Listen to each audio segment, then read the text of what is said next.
নবী ডাক দিয়া বলেন, যারা আহলে কোরআন, যারা কোরআন ওয়ালা, যারা কোরআনের সাথে সম্পর্ক কায়েম করেছে, কোরআন তেলাওয়াতকারী, কোরআন প্রতিষ্ঠার জন্য জীবন দিয়েছে, কোরআন প্রতিষ্ঠার জন্য মাল খরচ করেছে, নিজের রক্ত দিয়েছে, কোরআন প্রতিষ্ঠার জন্য ঘাম ঝরিয়েছে, কোরআন প্রতিষ্ঠার জন্য নিজেকে বিলিয়ে দিয়েছে, আল্লাহর নূর বলে তারা হলেন আল্লাহ পাকের পরিবারের সদস্য এবং তারা হলেন আল্লাহর বিশেষ বান্দা। সুবহানাল্লাহ, সুবহানাল্লাহ। মুসলমান ভাইরা আমার, দেশের প্রধানমন্ত্রী যদি কারো ব্যাপারে বলেন ও আমার পরিবারের সদস্য, কি বলেন? তার কি এলাকায় তার গরমে কাছে যাওয়া যায় না, ঠিক কিনা? বাপরে বাপ, পরিবারের সদস্য এতটুকু বলেছে, শুধু কি পাওয়া দুনিয়াতে তার কোনো চিন্তা কি বলেন আছে নাকি? আল্লাহ নবী বলেছেন, যেই মানুষটা কোরআন ওয়ালা হবে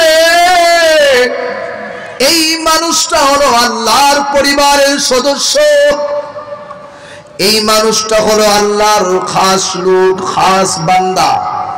সুতরাং এই মানুষটার জন্য দুনিয়াতেও যেমন কোনো পেরেশানি নাই, আখিরাতেও কোনো পেরেশানি নাই। সুবহানাল্লাহ। মুসলমান ভাইরা আমার, এই জন্য কোরআনের সাথে সম্পর্ক কায়েম করবে। কোরআন আপনি তিলাওয়াত করেন, আল্লাহর পক্ষ থেকে রহমত নাজিল হয়। এই ব্যাপারে আমি একটা হাদিস আপনাদের সামনে, মিশকাত শরীফের হাদিস, আল্লাহ নবীর বিশিষ্ট সাহাবী হযরত উসাইদ ইবনে হুযাইর রাদিয়াল্লাহু তাআলা আনহুর সম্পৃক্ত ঘটনা। উসাইদ ইবনে হুযাইর রাদিয়াল্লাহু তাআলা আনহু একজন আনসার বিশিষ্ট সাহাবী ছিলেন। আনসার সাহাবী, গরীব সাহাবী। তিনি রাত্রিবেলা ঘুমালেন। যেই ঘরটার মধ্যে তিনি ঘুমালেন সেই ঘর ছোট্ট একটা ঘর। তার যেই বাহন ছিল ঘোড়া, সেই ঘোড়াটাকে ঘরের ভিতরে এক পাশে বেঁধে ঘুমালেন। বর্তমান যুগে হোন্ডা রাখার জন্য যার নিজের বাড়িতে জায়গা নাই, আলাদা গ্যারেজ নিতে হয়, ঠিক কিনা? প্রাইভেট কার নিজের বাড়িতে রাখার জায়গা নাই, আলাদা গ্যারেজের মধ্যে ভাড়া নিয়ে রাখতে হয়। মুসলমান ভাইরা আমার, উসাইদ ইবনে হুযাইর যেহেতু গরীব সাহাবী ছিলেন, যেই সাহাবীর আলাদা কোনো ঘর নাই, নিজের বাহনটাকে রাখবেন এই জন্য আলাদা কোনো ঘর নাই, এই জন্য তিনি এবার উসাইদ ইবনে হুযাইর রাদিয়াল্লাহু তাআলা আনহু তার ছোট্ট ঘরের ভিতরে এক পাশে ঘোড়াটাকে বাঁধলেন, আরেক পাশে তিনি তার ছেলেকে নিয়ে ঘুমালেন। শেষ রাত্রে তিনি উঠলেন। এবার তিনি তাহাজ্জুদ পড়ে কোরআন তিলাওয়াতের মধ্যে মগ্ন হলেন। এক riwayতের মধ্যে এসেছে তিনি সূরাতুল বাকারা তিলাওয়াত করতেছিলেন, অন্য riwayতের মধ্যে আসছে তিনি সূরাতুল কাহফ তিলাওয়াত করতেছিলেন। তিলাওয়াত চলছে।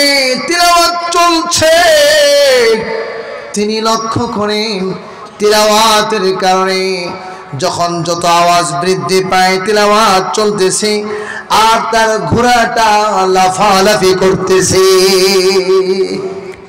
ঘোড়াটা লাফায়, কেন লাফায় তিনি তো জানেন না, রহস্য তার কাছে সুস্পষ্ট নয়। তিনি তিলাওয়াত বন্ধ করে দিলেন। তিলাওয়াত বন্ধ করার পর তিনি লক্ষ্য করলেন ঘোড়ার লাফালাফিটা বন্ধ হয়ে যায়। তিনি আবার তিলাওয়াত শুরু করলেন, আবারও লক্ষ্য করলেন ঘোড়ার লাফালাফি বন্ধ, আবার শুরু হয়ে যায়। তিলাওয়াত বন্ধ করে দিলেন। এবার লক্ষ্য করলেন তিলাওয়াত বন্ধ করার পর লক্ষ্য করলেন ঘোড়ার লাফালাফিটাও বন্ধ হয়ে যায়। এভাবে কয়েকবার হওয়ার পর এবার উসাইদ ইবনে হুযাইর রাদিয়াল্লাহু তাআলা আনহু তিলাওয়াত একেবারেই বন্ধ করে দিলেন। তিলাওয়াত বন্ধ করে দিয়ে ঘর থেকে বের হলেন, ফজরের নামাজ পড়তে যাবেন। এবার তিনি লক্ষ্য করলেন